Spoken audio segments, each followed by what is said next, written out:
welcome to Neilson Boxing. I'm here with Maximus Mudway. How are you, Max? Yeah, not so bad, mate. Yourself? I'm good, thank Good, you. good. Obviously, not a new face to Neilson Boxing, so maybe we'll skip over the pleasantries. Yeah, We go straight into what you have ahead for us on the 26th of March. yeah. Happy days, man. So looking to step up to my first 8-round contest, which usually a lot of people sort of would have said wouldn't have been the best idea. I mean, I've gone from having 5 4-round fights into a 6-round fight on my last fight, and usually people will probably say to have a couple of 6-rounders or maybe 2 or 3, but I'm choosing to step up straight to an 8-rounder. Purely because we missed out a lot of time during COVID and that, and my team's happy with me. I'm happy and confident, and we're ready to sort of really hit the ground running this year. So yeah, we're stepping up to 8 rounds for this fight. It'd be a good experience for me anyways, get the rounds in, and then hoping to press forward for titles as soon as possible after this one. If not eliminators, then definitely we'll have at least a title by the end of the year. Very nice. And looking at your opponent, number 2 in Greece. I mean, Greece not known for its boxing, but a number 2 ranking all the same, and quite a nice record that he has too. Yeah, I mean, like I said to you just shortly a minute ago, I haven't really looked at him too much at the moment.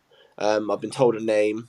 I know he's a Greek guy. I think he had a pretty good pedigree as an amateur. Um, he's got a half decent record. I mean, he's won 4, lost 2, and drawn 1. I think so. Arguably, it's going to be my biggest test of my career so far. That, along with the rounds as well, it poses to be a good little test for me. But I'm looking forward to it, man. I mean, I always rise to the occasion. I think the better my opponent standard, better the standard my opponent gets, the more people are really going to see the real me, and they're going to see how I actually rise to the occasion on the day. So I'm looking forward to it, man. I'm really looking forward to it. When you talk about standards, I mean, I follow you on social media and I've seen some of your sparring. Yeah. You can't get much higher standard than that, can you? Yeah, I mean, well, yeah, recently been doing sparring with David Avanesian, who's number seven in the world at welterweight, current European champion. Also been sparring with the likes of Sam Eggington, current WBC champion, mixing with Gavin Gwynn, the Commonwealth champion. So it is true what they say. There's definitely levels to this game, and I'm competing with these guys in sparring. I'm holding my own, and I'm competing with these guys, and there's a lot to be said for that. When you're gaining the respect of these guys that have been around the block, so to speak, it really puts you in a good stead for your future, really. And it just fills me with a lot more confidence to know that I'm ready for that next level now, and I'm ready to push on for my first title.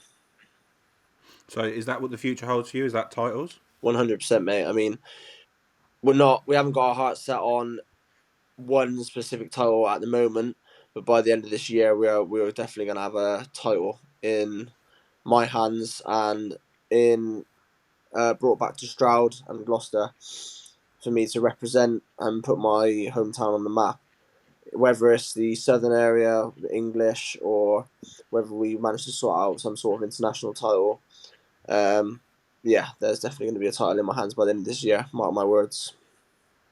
And obviously you're drawing that crowd to Swindon at the moment, but it looks like there will be a Neilson boxing show in Gloucester itself coming soon too. Yeah, so yeah, we got the Swindon show, 26th of March, and then we have Gloucester show on I believe it's the weekend of the 4th of June. So yeah, I know for a fact. I mean, I draw a big enough crowd when it comes to Swindon, or even when I fought at Aston Villa. So for anyone who's ever supported me before and has ever had an excuse why they couldn't make it because it's too far or travelling or anything like that, if whether it's at GR1 or Oxtal's tennis centre in Gloucester, anyone who's ever wanted to support me, whoever wants to support me, can come and catch the action there. We're looking to have either an eliminator or even, if we can, sort out a title fight for that show. I mean, ideally, an eliminator for a Southern or an English would be absolutely banging. And it'd be a great fight for the fans. I mean, that's all I'm sort of really in it for now. I mean, I've had my learning fights. This is going to be a good test for me over 8 rounds. once I've got this under my belt, I'm ready to sort of push on and have some really meaningful fights and fight some top level lads. So.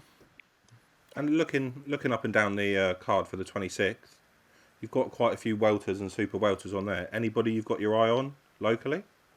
I mean, I did see that there's that Bradley Townsend. He was on there. I mean, he was supposed to be fighting for a Southern area eliminator not so long ago.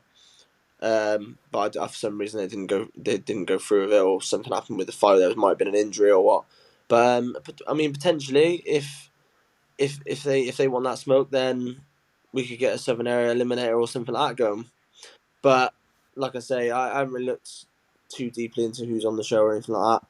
I'm just keeping my heart set, and my eyes set on what I'm doing at the moment. I mean, like I say, as you've obviously seen on my socials, I'm sparring once or twice a week with top level lads. I'm training flat out, and this is obviously going to be my first contest actually at welterweight as well.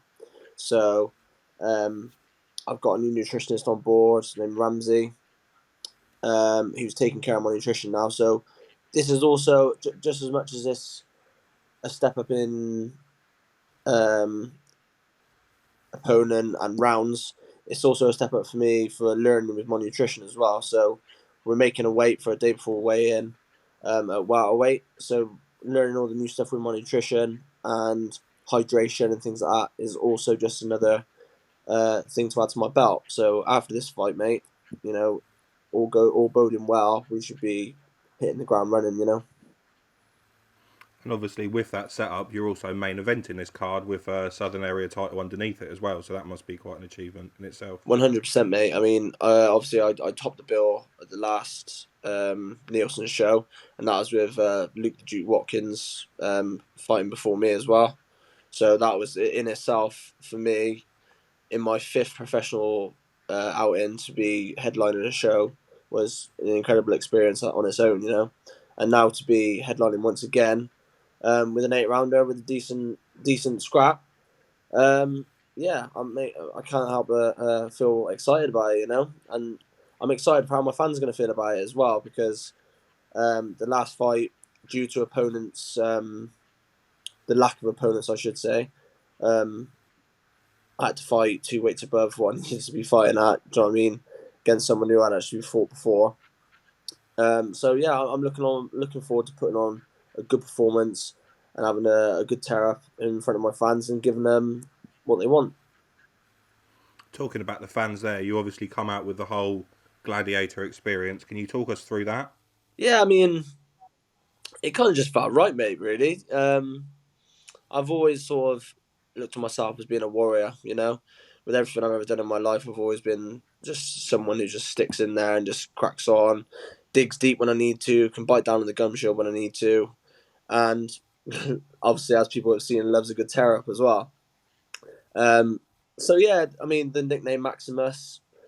I like the film Gladiator, the Maximus, and the helmet. Just it all sort of fell into place, really, mate. Um, So yeah, I mean, it's like I say, this is the entertainment business. At the end of the day, it's a lot different to amateur boxing.